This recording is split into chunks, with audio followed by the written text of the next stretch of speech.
সালামু আলাইকুম, আশা করি আপনারা সবাই ভালো আছেন। আমাদের যে খামারটা, সেই খামারটার কিছু আপডেট আসছে, এগুলো আসলে আপনাদের কিছু শেয়ার করবো। আসেন আমার সাথে।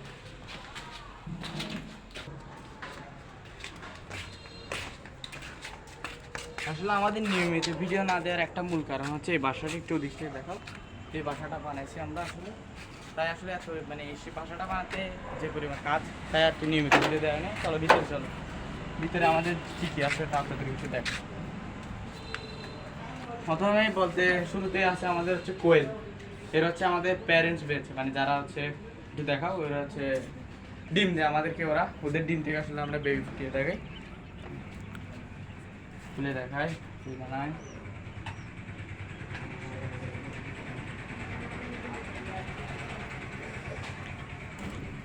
দেখো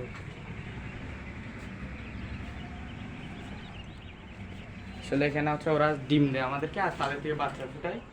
আর তার নিচে রয়েছে আসলে যারা বোর্ডিং শেষ করে, যারা বোর্ডিং শেষ তারা হচ্ছে এইটা, এর হচ্ছে বোর্ডিং শেষ করা বাচ্চা। এখানে বিভিন্ন জাতের কাতারিয়ান, তারপর জাম্বু, তারপর বিভিন্ন বব হোয়াইট কোয়েল ইত্যাদি রকমের কোয়েল, তারপর নর্মাল কোয়েল আছে 3-4 রকমের কোয়েল আসলে মিশ্রণে। এখানে উপরে যারা ডিম দিচ্ছে তারা আসলে এইসব আছে। এখানে বব হোয়াইট কোয়েলও আছে, আর কিং কোয়েলও আছে, আমাদের বিভিন্ন জাতের কোয়েল আছে। আসলে বিভিন্ন জাতের ভালো ভালো জাতের থাকায় আসলে বেবিগুলো এত ভালো হয়েছে। আর এই পাশে আসলে দেখা যাবে আসলে আমাদের যে মুরগি, এখানে হচ্ছে মুরগি আছে একটা 3-4টার মতো মুরগি আছে। এদিকে একটা আছে, ওইটা মনে হয় দিছে না? হ্যাঁ এগুলো উমে আসছে আর কি, একটু উমে আসছে। আর এদিকে বলতে আসছে আমাদের দুটি শ্যারামা, আসলে এগুলো আসলে ঘুমাচ্ছে এখন, একটু রাত তো। শ্যারামা, এগুলো হচ্ছে শ্যারামা, এটা হচ্ছে শ্যারামা ছেলেটা, আর ওটা হচ্ছে। আর এখানে দুটো আছে, এগুলো আসলে এমনি রাখছি। আর এইখানে যে মুরগিটা আছে একটু খুব জানি না, এটা এমনি মানুষ বলে হ্যাজা মুরগি, এখন আপনারা একটু বলবেন আর কি এটা কী মুরগি। আর এটা তো নর্মাল একটা, এছাড়া যেটা আছে এটা একটা নর্মাল লাতে, এটা তো আপনারা জানেনি। আর ওটা কি মুরগি আসলে জানাবেন আমাদের কমেন্টে অবশ্যই। আর এদিকে একটা আমাদের ইনকিউবেটর আছে, ইনকিউবেটরে যে A to Z যা ভিডিও আছে, কীভাবে ইনকিউবেটরে ডিম বসাবেন, কীভাবে বাচ্চা ফুটলে কী করতে হবে, আমরা সব A to Z একটা ভিডিও ইনশাল্লাহ জানাবো, আপনাদেরকে জানার চেষ্টা করবো ইনশাল্লাহ। এবার আমাদের আরেকটা জিনিস হচ্ছে, আমাদের অল্প বুডিংয়ে বাচ্চা আছে। আমরা যে মেশিন ফুটে, এখানে বুডিংয়ের বাচ্চা আছে প্রায় 70-80-20-এর মতো কিছু বাচ্চা আছে মাশাআল্লাহ। তারা দেখতে খুব সুন্দর লাগতেছে তাদেরকে। আসলে আমরা কাদেরকে কি খাবার দিই সেটা একটা বড় কথা। আসলে এদিকে আসলে ওদেরকে কিছু কি খাবার দিই, যারা ডিম দিচ্ছে তাদেরকে আমরা আসলে এই লেয়ার একেবারে লেয়ার 1 এটা খাওয়াই থাকি আর কি। আর যারা ভুট্টা টুট্টা ইত্যাদি আছে, ভুট্টা আর কি একটা পাউডার আছে আর কি এসব। আর ওদেরকে যারা বুডিং আছে তাদেরকে এই যে ফিডটা, নারিশের যে ফিড, এটা একটু ব্লান্ডার করে দিই যাতে তারা খেতে সুবিধা হয়।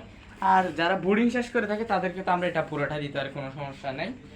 এরপর আমাদের কিন্তু আরেকটা গুড নিউজ হচ্ছে, আপনারা এখন আমাদের কাছ থেকে অ্যাভেলেবেল যে কোনো সময় আসলে আমাদের থেকে বীজ ডিম পাবেন। দেখেন আমাদের বীজ ডিমে নর্মাল ডিম কিন্তু বাজারে বা যা কারো থেকে পেলে বা বাজারের ডিমগুলো কিন্তু এরকম বিগ সাইজ হয় না। আল্লাহর রহমতে আমাদের থেকে এরকম ভালো কোয়ালিটির কোয়েলের ডিম আছে, এবং তার থেকে বাচ্চা দেখতেছেন আপনারা কীরকম ভালো। তাহলে আপনারা বুঝতেছেন আমাদের ডিমগুলো কি কোয়ালিটিফুল ডিম। তাই আপনার যে কোনো সময় আমাদের থেকে, আগের ভিডিও থেকে বা এখন আমরা নাম্বার দেবো অবশ্যই ইনশাল্লাহ, এখান থেকে কল দিয়ে আমাদের থেকে নিতে পারবেন। এরপর বাইরে আমাদের আসলে আরও 2টা শেড আছে, মুরগির শেড কোনোটা, এগুলো একটু দেখাবো। আসলে এখানে একটা শেড আছে, এখানে শেডগুলো আসলে ওই যে বড় মুরগিগুলো আছে সেগুলোর বাচ্চা আর কি। দেখতে পাচ্ছেন মাশাআল্লাহ এগুলো কি কালারফুল বাচ্চা দেখতে পাচ্ছি এখানে। এগুলোকে বলে আমাদের গ্রামের ভাষায় এগুলোকে বলে মল্লা মুরগি, এগুলোকে বলে মল্লা মুরগি আর কি। এবার ওদিকে আরেকটা শেড আছে, এই শেড আরেকটা শেড আছে, এই শেডটাতে আছে, এদিকে শেডে কতগুলো বড় মুরগি আছে আমাদের। এগুলো কিন্তু দেখতে খারাপ না, এগুলো কিন্তু সুন্দর। আমরা আশা করি দেখতে পাচ্ছেন এটার যে কালারটা দেখেন, এটা জাস্ট কালারটা দেখেন, দেখলে জাস্ট ওয়াও মাশাআল্লাহ। আমাদের এগুলো কিন্তু একদম পিওর। আমরা আসলে যে ওদেরকে কোনো মেডিসিন কোনো রকম ভেজাল কিছু খাওয়াই না, একদম পিওর যে শাক সবজি ইত্যাদি পাতা টাতা এসব খাওয়াই আসলে বড় করছি। তা আপনারা চাইলে আমাদের নির্দ্বিধায় যে কোনো কিছু অর্ডার দিতে পারেন, কিনতে পারেন, এসে নিয়ে যাবেন। এসে নিয়ে গেলে সবচেয়ে বেটার হয় আর কি। ঠিক আছে, এসবে আমাদের ছিল আমার আপডেট। ঠিক আছে, আল্লাহ হাফেজ, সালামু আলাইকুম, সবাই আমাদের জন্য দোয়া করবেন।